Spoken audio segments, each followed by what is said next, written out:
श्री शिवाय नमस्तुभ्यम। आपके सौभाग्य को महादेव माता रानी हमेशा बनाए रहे, यही प्रार्थना करते हैं। आइए वट सावित्री व्रत की संपूर्ण पूजा विधि, उपाय, नियम और आपके सभी प्रश्नों का उत्तर इस वीडियो में जानते हैं। सीधे आपको करके दिखाएंगे ताकि कोई भी दिक्कत और गलती ना हो।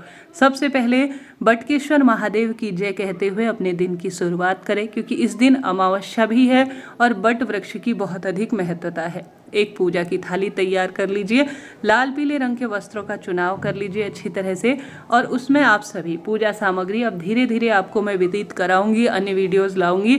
अभी पहले पूजा विधि देख लेते हैं, और कोई भी प्रश्न हो तो उसे भी आप कमेंट्स के द्वारा पूछिए। सभी प्रश्नों का उत्तर नए वीडियो में बनाया जाएगा। बट वृक्ष इतना पुराना हो कि 12-14 वर्ष का हो और उसकी छाया आपके ऊपर हो, उसके फल भी लगे हुए हो, ऐसे वृक्ष का आप चुनाव करें। बट वृक्ष नहीं मिल पाता है, काफ़ी दूर रहते हैं, तो आप बट वृक्ष की डाल 1-2 दिन पहले तोड़ कर ले आए, किसी गमले में, किसी पौधे में आप लगा लीजिए, फिर उसका पूजन करें। हमेशा हमारे क्षेत्र में बट पेड़ की जो पत्ती होती है उसका श्रृंगार किया जाता है और अपने मस्तक पर रखा जाता है। एक तरह से ये बहुत सुंदर आभूषण कहलाते हैं। निरंतर भगवान का ध्यान करें, स्मरण करें, और बट पेड़ के पास अच्छी तरह से सुसज्जित होकर लाल पीले रंग के कपड़े पहनकर आप चले जाएं। अमावस्या का दिन है, काले तिल जल के लोटे में डाल लीजिए, सौभाग्य की वस्तु हल्दी डाल लीजिए और साथ ही कच्चा दूध डाल लीजिए। ठीक है जी, यह चीज़ें डालकर बटकेश्वर महादेव की जय आप कहते हुए सबसे पहले बट वृक्ष को पूरा सींचिए। ठीक है, आधा नहीं कि एक ही जगह आप छोड़ दें, पूरे बट वृक्ष को अच्छी तरह से चारों तरफ से सींच दीजिए। ठीक है, इसके बाद आप सभी को सबसे पहले एक हल्दी का यहाँ पर स्वास्तिक बनाना होगा और इसके ऊपर आप एक रख दीजिए दीपक। चाहे तो सामान्य सरल तरीके से थोड़ा हल्दी यहाँ पर छोड़ दीजिए और एक दीपक रख दीजिए। देखिए, स्वास्तिक हमेशा ही सब चीज में शुभ माना जाता है, तो यह कार्य करते हैं तो और अधिक शुभता मिलती है। इसके बाद दीपक रखें इसमें, ताकि जितनी देर आप पूजा करें उतनी देर आपकी पूजा यह मान्य हो और अपने आप में संपूर्ण फल मिले। कभी भी काली, हरी और नीली, सफ़ेद रंग के कपड़े ना पहने, इस चीज़ का ध्यान रखें। अपने माथे पर अपने सुहाग की सभी चीज़ें, सुहाग की चुन्नी, मांग टीका जरूर पहनिएगा। अब गौरी गणेश मैंने बनाए हैं, काले तिल का या फूल का आसन दिया हुआ है। यह जो सुपारी के हैं गौरी गणेश आप ले लीजिएगा, इनमें आप कलावा लपेट लीजिए, नहीं तो एक यहाँ पर माटी का ढेला किसी उसमें रखकर आप जो है उसका भी पूजन कर सकते हैं। या यहाँ पर विराजमान जो है कई पेड़ों के नीचे ओटले पर आपने देखा होगा गौरी गणेश या मूर्ति प्रतिमा स्थापित होती है, उसे रख सकते हैं। मूर्ति प्रतिमा ना हो तो बट पेड़ पर आप हल्दी और कुमकुम से साक्षात जो है एक स्वरूप बना सकते हैं, एक स्वास्तिक बना सकते हैं, उसे आप गौरी गणेश मान सकते हैं। ठीक है, इस तरह से भी किया जाता है। कई परिवारों में, कई क्षेत्र के अनुसार थोड़ा बहुत चीज़ें बदलाव में आती हैं। अब आपने देखा होगा मैंने संपूर्ण सामग्री ले ली है, जैसे कि चने, गुलगुले और जो है डोरा जो गले में पहनने का होता है, उसे मैंने साइड में रखा हुआ है। तो आप भगवान का ध्यान स्मरण करते हुए, कभी भी दक्षिण दिशा की ओर आपका मुख ना हो, सौभाग्य का दिन है, पूर्व या उत्तर दिशा का आपका मुख होना चाहिए, इस बात का ध्यान रखें। सबसे पहले गौरी और गणेश का पूजन करेंगे, महादेव का ध्यान करेंगे, त्रिदेवों का ध्यान करेंगे, क्योंकि बट वृक्ष में ब्रह्मा, विष्णु, महेश तीनों देवताओं का वास माना जाता है। सत्यवान सावित्री का ध्यान करेंगे, यम देवता का ध्यान करेंगे, और हमारे व्रत उपवास सफल हो ऐसी प्रार्थना करते हुए सबसे पहले उनका स्मरण प्रणाम करेंगे। और संभव हो तो संकल्प लीजिएगा, अपने दाहिने हाथ में एक पुष्प और जो है चने ले सकते हैं या काले तिल ले सकते हैं, और प्रार्थना करें कि मेरा नाम गोत्र ये है, कि भगवान जी मेरी पूजा आराधना को संपन्न करें। ऐसी प्रार्थना करते हुए सामग्री आप जमीन पर छोड़ सकते हैं। इसके बाद गौरी मैया और गणेश जी को रोली, चंदन, मोली, वस्त्र रूपी कलावा और जो जो सामग्री आप लेकर आए हैं समर्पित करें। इसी तरह से बट वृक्ष में भी रोली, चंदन, मोली, अक्षत वगैरह समर्पित करें, पुष्प समर्पित करें। आपकी इच्छा शक्ति सामर्थ्य अनुसार व्रत पूजा को परिपूर्ण करें, परंतु सही विधि नियम से ही कीजिएगा। अब इस दिन नारियल, दक्षिणा, सुहाग सामग्री, वस्त्र, 16 श्रृंगार, कम ज़्यादा जितनी भी हो आप सामग्री ले लीजिए। सबसे पहले आप गौरी मैया को इसे स्पर्श कराइए, बट वृक्ष को स्पर्श कराइए। सुहाग जरूर से इस दिन दान देना चाहिए सौभाग्यवती महिलाओं को। इस तरह से आपको किसी वस्त्र या किसी थाली में रखकर बट वृक्ष की जड़ में इसे समर्पित कर दीजिए।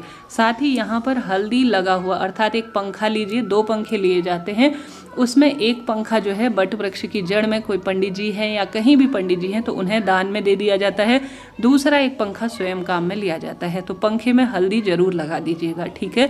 और जो है बट वृक्ष को पंखा भी कीजिएगा। अब इस दिन आपके क्षेत्र में अठवारी गुलगुले बनाए जाते हैं तो उसका भोग लगाएं।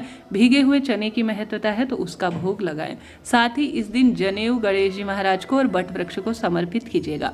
हमारे क्षेत्र में एक धागा लिया जाता है, पंडित जी भी लाते हैं और बाजार में भी मिल जाता है। उस धागे को आपको हल्दी लगाकर गौरी मैया को समर्पित करना होगा। बाद में पुराना धागा आप निकाल कर बट वृक्ष में छोड़ दीजिए और नया धागा जो आपने यहाँ पर हल्दी लगा हुआ, गांठ लगा हुआ समर्पित किया है उसे आप गले में धारण कर लीजिए, ठीक है जी। यह बात हो गई। अब एक साड़ी या जो भी आपके पास ब्लाउज पीस गमछा है या पंडित जी के लिए वस्त्र है वह आप सभी जो है दान करने के लिए जरूर लीजिएगा। इस तरह से यह बट सावित्री व्रत की पूजा की नियम कहे गए हैं। थोड़ा बहुत आप अपने क्षेत्र के अनुसार चीज़ें इसमें जोड़ लीजिए, अपने अनुसार कार्य कीजिएगा। अब बट सावित्री व्रत की कथा आप अपने हाथ में काले चने लेकर या काले तिल लेकर या जो है फूल लेकर आप सभी अपने हाथ में सबसे पहले गणेश जी की कथा सुने, उसके बाद बट सावित्री व्रत की कथा सुने और जो सामग्री है उसे जमीन पर छोड़ दीजिए।